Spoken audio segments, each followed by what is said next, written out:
Price the lord. Grace of Karunya என்ற ஊழியத்தின் மூலம் உங்கள் அனைவரையும் மீண்டுமாய் வாழ்த்தி அன்போடு கூட வரவேற்கிறேன். இந்நாள் மட்டும் நம்மையும் நம் குடும்பத்தையும் ஆண்டவர் கண்ணின் மணி போல பாதுகாத்து ஒரு குறைவும் இல்லாமல் ஒரு சேதமும் அணுகாமல் நம்மை அனுதினமும் பாதுகாத்து வருகிறாரே. அவருடைய தயவுக்காய் கிருபைக்காய் நாம் மனதார அவருக்கு நன்றி பலிகளை ஏறெடுப்போம். அன்பானவர்களே, இந்த வருடம் முடிய இன்னும் 5 வாரங்கள் இருக்கின்றன. இந்த 5 வாரங்களில் நாம் ஆண்டவரிடத்தில் விசுவாசமாய் எல்லாவற்றையும் கேட்டு பெற்றுக்கொள்ளலாமா? இந்த வருடம் துவங்கும் பொழுது நமக்காய் கொடுக்கப்பட்ட வாக்கு தத்தத்தை நம் கண்முன் கொண்டு வருவோம்.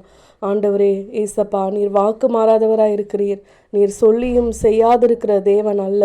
நீர் எனக்காய் என் குடும்பத்திற்காய் கொடுத்த வாக்கு தத்தங்களை நீ நிறைவேற்ற வல்லவர் என்று நான் விசுவாசிக்கிறேன். இன்றுமாய் நானும் என் குடும்பமும் சேர்ந்து எங்களுடைய வாக்கு தத்தங்களை புதுப்பித்து கொள்ளுகிறோம். இந்த வருடம் முடிவதற்குள்ளாய் நீர் இந்த வாக்கு தத்தம் எங்களுக்குரியது, எங்களுக்கு சொந்தமானது, நீர் எங்களுக்காய் கொடுத்தது என்று எங்களை சுற்றி இருக்கும் அநேகர் காணும் விதமாய் ஒரு சாட்சியாய் எங்கள் குடும்பத்தை நீர் மாற்றப் போகிறீரே, அந்த தயவுக்காய் நன்றி என்று நாம் சொல்லுவோம். அதே போல நாம் ஒன்றுமில்லாமல் நின்ற வேளையிலெல்லாம் ஆண்டவர் நம்மை கைப்பிடித்து அழைத்து அணைத்து பாதுகாத்து எல்லா சூழ்நிலைகளிலும் நம்மை விட்டு கொடுக்காதவராக இருந்திருக்காரே. அவருடைய அன்பிற்கு நாம் ஒவ்வொருவரும் முழங்கால் படியிட்டு அவருடைய பாதத்தில் பணிந்து குனிந்து ஆண்டவரே உம்மை நாங்கள் தொழுகிறோம் என்று மனதார ஒரு பாடலை பாடி நாம் ஆண்டவருக்கு ஆராதனை செலுத்தலாம். ஒன்றுமில்லாமலே நின்ற என்னை கைப்பிடித்து நடத்தும் பேரன்பு, எந்தன் பெரும் குறைகள் கண்ட பின்னும் நெஞ்சோடு சேர்க்கும் பேரன்பு. ஒன்றுமில்லாமலே நின்ற என்னை கைப்பிடித்து நடத்தும் பேரன்பு, எந்தன் பெரும் குறைகள் கண்ட பின்னும் நெஞ்சோடு சேர்க்கும் பேரன்பு.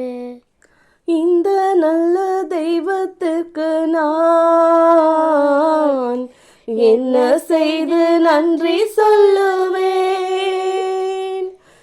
எந்த நற்ப ஜீவியத்தை நான் உந்தன் முன்னே சமர்ப்பிக்கலாம். அவருடைய அன்பு சொல்லி முடியாததுங்க.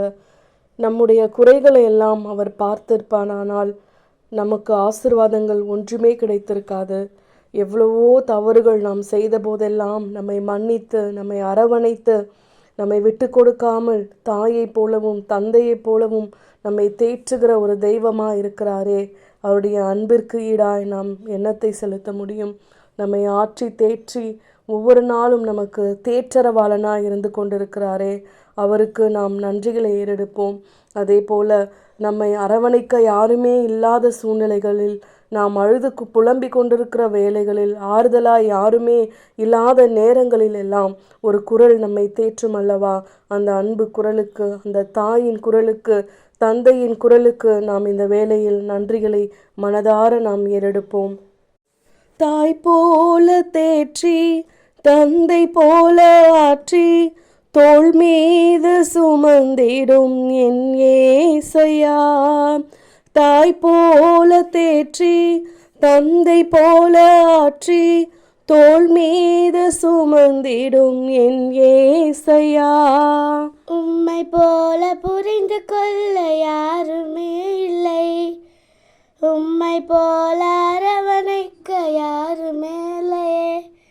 உம்மை போல புரிந்து கொள்ள யாரும் இல்லையே, உம்மை போல அரவணைக்க யாரும் இல்லையே.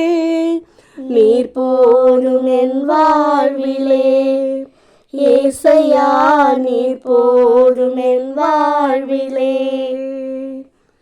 நீர் போதும் என் வாழ்விலே ஏசையா, நீர் போதும் என் வாழ்விலே.